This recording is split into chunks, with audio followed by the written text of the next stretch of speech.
베드로 후서는 교회 공동체 가운데 들어온 거짓 교사들의 그 가르침과 그들을 경계하기 위한 목적으로 기록한 서신이라고 했습니다.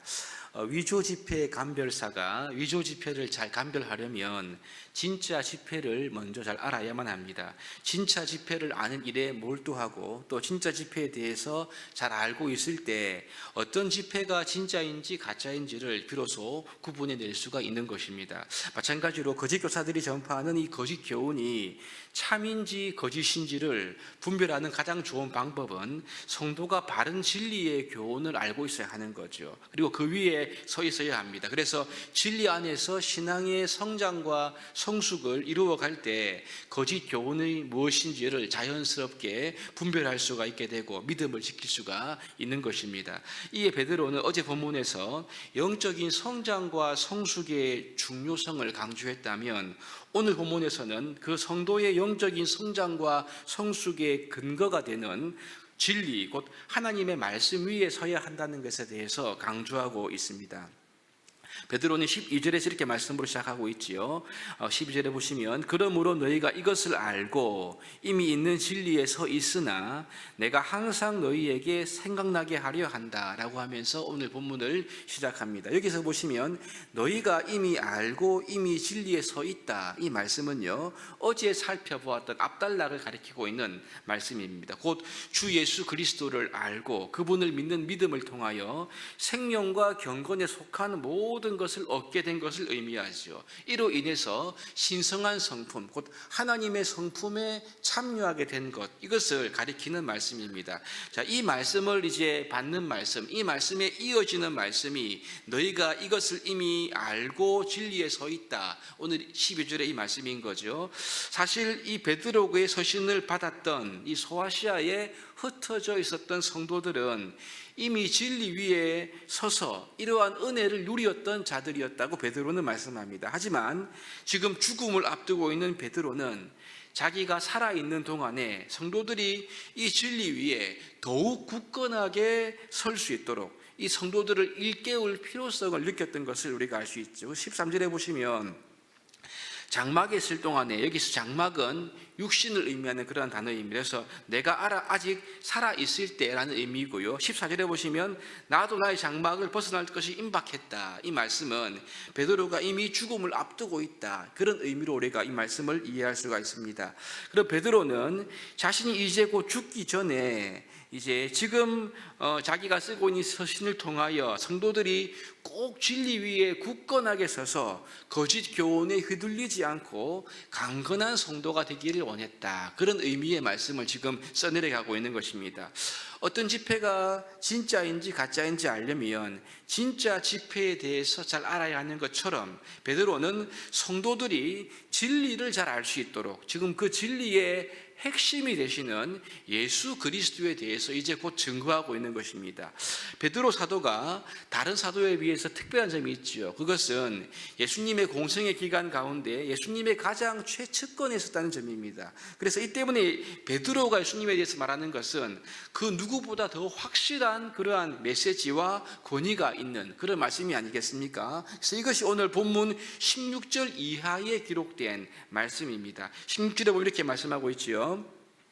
우리 주 예수 그리스도의 능력과 강림하심, 재림입니다. 재림을 너희에게 알게 한 것이 교묘히 만든 이야기를 따른 것이 아니요 우리는 그의 크신 위엄을 친히 본 자라. 17절 지극히 큰 영광 중에서 이러한 소리가 그에게 나기를 이는 내 사랑하는 아들이요 내 기뻐하는 자라 하실 때에 그 하나님 아버지께 존귀와 영광을 받으셨느니라. 18절 이 소리는 우리가 그와 함께 거룩한 산에 있을 때에 하늘로부터 난 것을 들은 것이라. 지금 베드로는요 자기가 경험했던 사실을 기록하고 있습니다. 즉 진리의 핵심 대신 우리 구주 예수 그리스도를 증거하고 있는 거죠. 그분의 능력과 장차 오실 재림에 대한 말씀은 꾸미낸 이야기가 아니다, 즉 만들어낸 이야기가 아니라 사실이고 진리고 우리가 친히 그분을 우리가 목격했다, 이 사실을 지금 베드로가 말씀하고 있는 것입니다. 그러면서 이제 베드로는요, 이러한 진리에 대해서 실질적인 이야기를 하면서 이것은 당시 영지주의자들, 이단이지 않습니까? 이들이 거짓 가르침과 구별되는 예수님이 진리의 실체가 되시고 예수님이 진리시다. 이것을 지금 그가 증거하고 있는 것을 우리가 함께 보게 되는 것입니다. 여러분, 그렇습니다. 이 변화산 사건은요, 사복음서 가운데 공간복음서에 모두 다 기록되어 있는 매우 중요한 사건이 아닙니까? 그 사건의 핵심 증인 중에 한 사람인 이 베드로는 이러한 증언을 통하여 진리이신 예수님의 능력과 그분의 재림을 증거한 데 있어서 충분히 강한 호소력을 가지고 지금 기록하고 있다는 것을 우리가 발견할 수가 있는 것입니다. 여러분, 그런데 이 베드로는 자신의 경험으로 예수님을 증거하는 데서 멈추지 않습니다. 보다 더 근원적인 진리의 토대로 지금 성도들을 안내하고 있는 것을 보는데요, 그것이 바로 이 모든 성경의 말씀이 바로 예수님을 증거한다, 이런 내용으로 이어지고 있는 것을 보게 되죠. 19절에 보시면 이렇습니다. 또 우리에게는 더 확실한 예언이 있어 어두운 데를 비추는 등불과 같다라고 기록하고 있지 않습니까? 여기서 지금 더 확실한 예언이 우리에게 있다, 이 말씀의 의미는요, 두 가지에서 해석이 될 수가 있는데, 첫 번째는 지금 이 베드로가 산에서 경험했던 이 경험을 통해서 이 예언의 말씀이 더 확실해졌다, 이런 뜻으로 볼 수 있습니다. 그래서 베드로가 보았던 예수님의 변형되신 모습은 그분의 영광과 그분의 재림을 미리 보았던 사건이라는 그러한 의미로 우리가 해석할 수가 있는 거죠. 그러니 이것을 봄으로써 베드로의 경험을 통하여 성경의 모든 예언이 더욱 확실해졌다, 이런 의미로 이 말씀을 해석할 수가 있고요. 두 번째는 베드로가 보았던 그 경험도 중요하지만 이러한 경험보다 더 확실한 예언, 곧 성경 말씀이 있다, 이러한 뜻으로도 이 말씀을 이해할 수가 있습니다. 여러분, 저는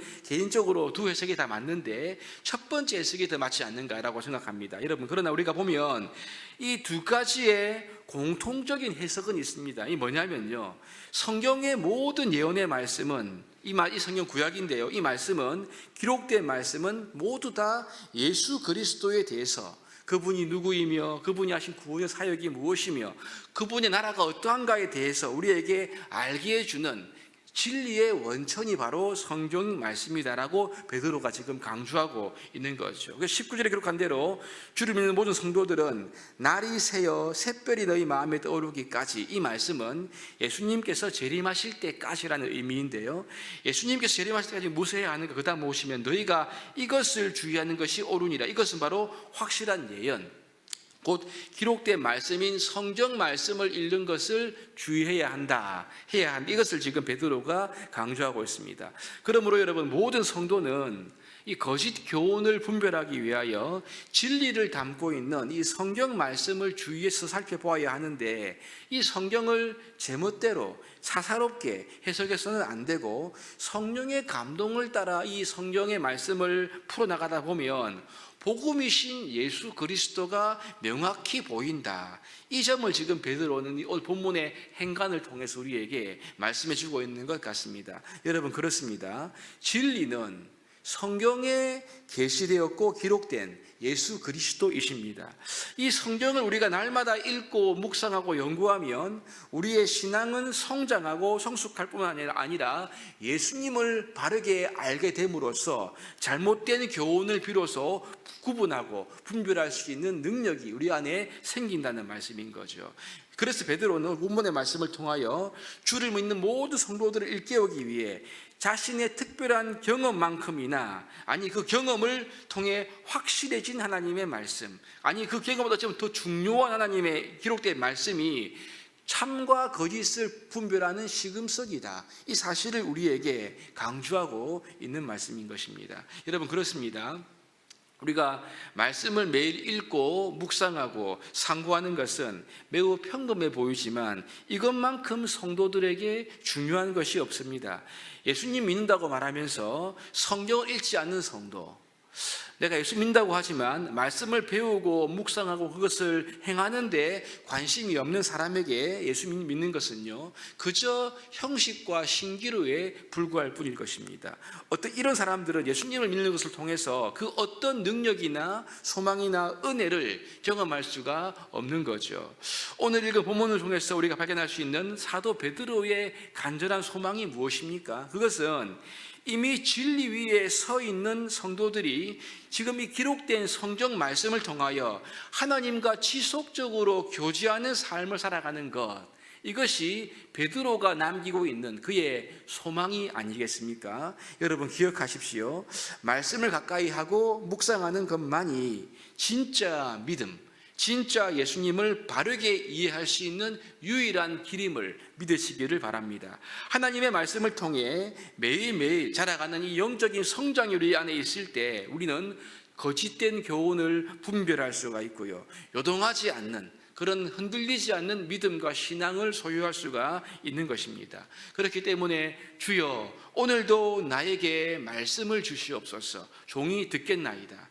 주여 우리로 하여금 주의 법에 크고 기이한 것을 보게 하여 주시옵소서. 지혜와 계시의 영을 주셔서 하나님을 알게 하여 주시옵소서. 이 말씀의 진리를 통하여서 우리가 하나님을 알 수 있도록, 예수님을 더 깊이 깨달을 수 있도록, 더 깊이 그분과 교제하는 이러한 삶을 위하여 오늘도 기도로 나아간 우리 모두가 되어야 할 것입니다. 그리하여 하나님이 우리에게 주시는 놀라운 은혜, 구원의 견고한 소망 안에 세워져 가는 우리 모두가 될 수 있기를 주님의 이름으로 축복합니다.